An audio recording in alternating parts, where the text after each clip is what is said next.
welcome back to Finally Revealed. In this episode, I want to go over the penalty for violations of the Fair Debt Collection Practices Act. I have a couple of other videos, I'll link them below, that talk about the act, what information you should expect to receive if you're contacted by a debt collector, and what you can do to get additional information, and what they specifically are not allowed to do, and it is illegal. This is a federal law in the United States. Now, if there is a violation, if you believe there was a violation of this federal law, you have 1 year from the violation to bring an action. This is a law that was created with the assistance of the Federal Trade Commission, and it involves interstate commerce. And there is not a criminal penalty for it, but this is a civil right that you have to pursue recovery against violators. So you would go to an attorney either individually, or if there is a whole group of you that have been abused basically by these debt collectors, either an individual debt collector that works for multiple creditors, or it would be a creditor who employs various debt collectors, so they're all working for the same company.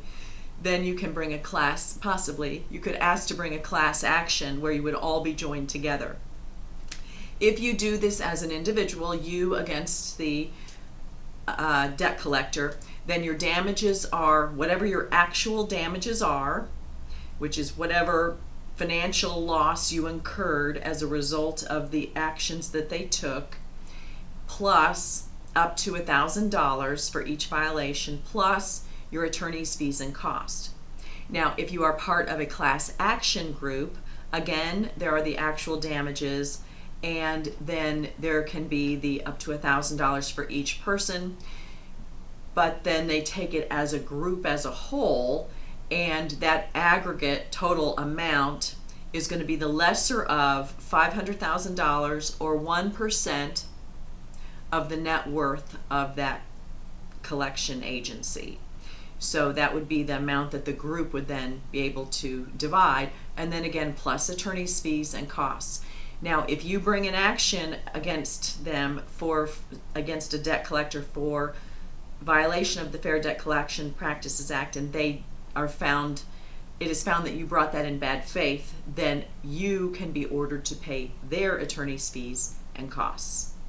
Okay?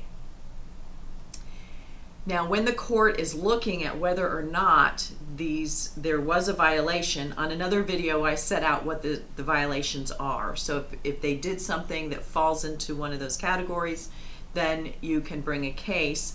But then as far as the court determining whether or not to tag them with this violation, the court's going to look at whether or not it was intentional.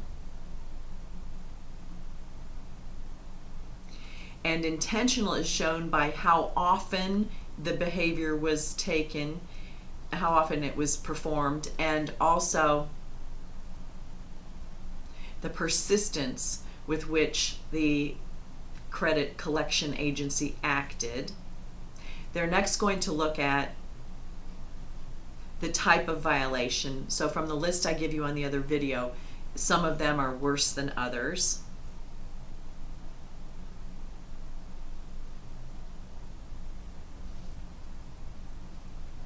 In the situation of a class action, the factor the court's going to look at, in addition to what violation is alleged, is the number of people that were affected and the resources of that debt collector. And then finally, with the intentional part for a class action, the court's going to look at whether or not it was by mistake. In other words, there were procedures in place at the credit collection bureau or collection.